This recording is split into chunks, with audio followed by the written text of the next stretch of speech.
Здравствуйте! Предлагаю вашему вниманию небольшое видео об американских долларах в моем альбоме. Сразу скажу, что я системно доллары как вот не коллекционирую, как в рамках коллекции, но несколько листов неразрезанных у меня лежит в качестве сувениров от поездок. Покупал непосредственно в бюро гравировки и печати в Вашингтоне. И вот они лежат именно как сувениры. Давайте покажу. Вот в подтверждение того, что все в качестве сувениров, даже вот у меня в начале здесь покажу несколько американских открыток. Это, конечно, они Вашингтон и Нью-Йорк, Статуя Свободы, Элис Айленд, но они такие классные, потрясающие, с конгревом. Такая очень высококачественная печать, что я не удержался, купил себе, положил. Размер совершенно нестандартный, но вот классный. И есть еще несколько, вот две открытки буквально у меня уже непосредственно на бонистическую тему. Это покупалось непосредственно в Вашингтоне, насколько я помню. Бюро гравировки и печати и вся линейка американских, все номиналы. Классная открытка, мне очень нравится. Очень наглядно. Но видите, здесь по ходу жизни прям явно видно, что там сотни поменяли в дизайне этой открытки. Легендарные 100 тысяч долларов, тоже выполненные в виде открытки. Самый высокий номинал. Здесь даже небольшая история описана про нее.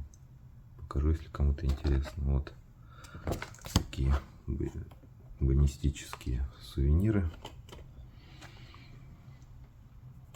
касающиеся американских долларов. Не знаю, есть ли еще какие-то открытки с изображениями. Но вот эти точно были, много номиналов продавалось. Я купил просто самый большой, но неинтересно, зачем их все складывать. Вот, и как у меня лежат неразрезанные листы. Известно, что в Америке продаются, то есть бюро продает всю свою продукцию в любом варианте, начиная вот 4, 8, 16, 32 соответственно, на листе номинала. И как хочешь, так и покупаешь. Но вот 4, они наиболее удобные, как мне кажется, для коллекционирования. То есть они хорошо ложатся в лист гранды.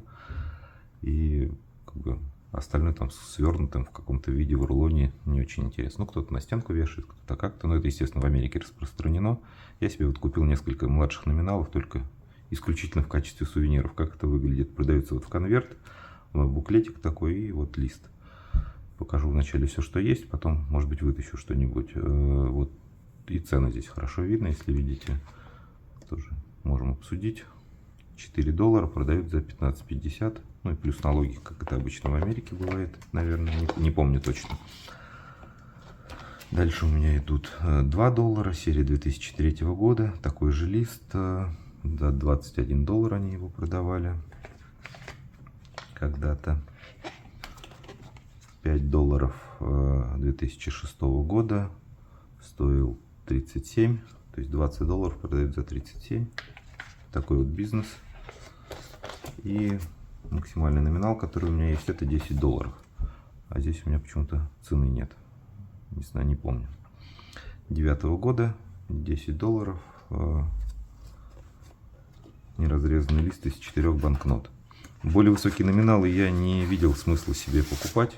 Ну, потому что это не представляет, не имеет коллекционной ценности. По крайней мере, для меня их выпускается любое количество, продается без ограничений.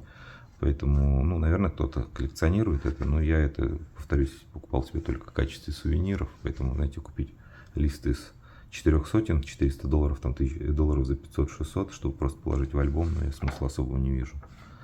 Вот. Так вот это выглядит поближе.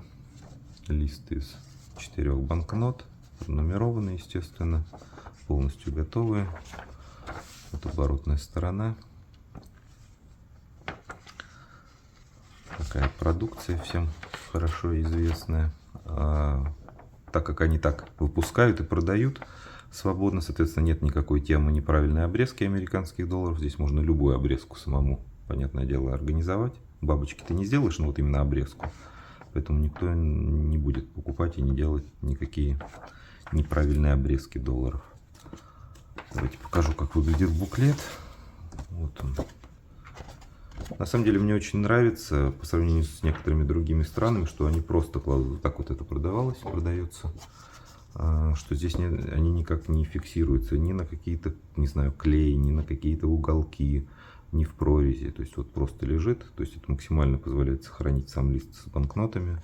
Здесь у нас защитные элементы описаны и описано, что изображено на банкноте.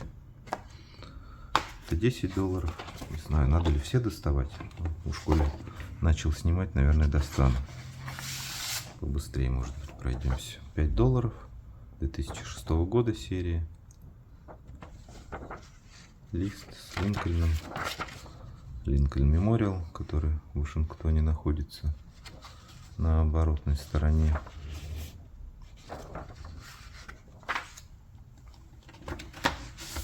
Брошюра вот так. Наверное, можно, если это увлекает, собирать вот там, допустим, младшие номиналы, особенно в разных дизайнах. Пятерка, да, были предыдущие дизайны. И рядом класть их. Может быть, это и красиво. Но меня, повторюсь, это не сильно цепануло. Хотя, надо сказать, что если к вам приходят гости, и вы хотите показать им свой альбом, ну, то есть люди далекие от собирательства бумажных денежных знаков, то вот это вот вызовет, по моему опыту, один из самых таких вау-эффектов. Мало кого заинтересуют какие-то редкости, разновидности и так далее, в чем непонятно. Вот это всем понятно. Это вау. О, доллары не разрезаны. А что, можно отрезать и расплатиться? Конечно, можно. Все законное платежное средство. Вот, Линкольн Мемориал, описание. Давайте $2 посмотрим.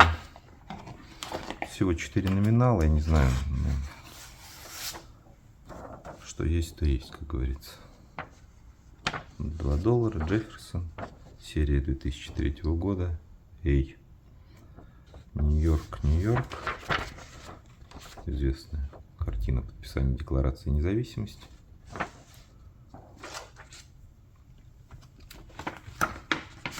Ну, собственно, считается, что это не считается, но это дизайн этой двушки был выпущен в 1976 году, как раз к 200-летию Декларации, подписания Декларации. Вот так выглядит брошюра.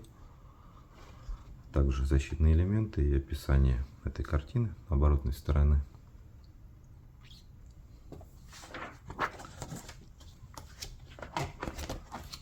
И $1.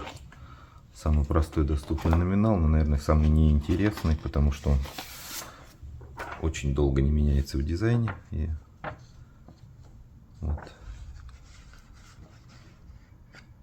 У меня серия 2009 года.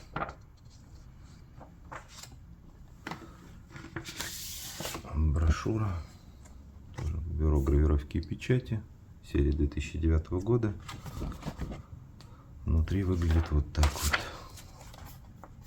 Тот же самый, как бы, особенности по защитным элементам и по печатным формам, да, вот эта нумерация. Ну, все это известная тема, особенно тем, кто увлекается американскими долларами.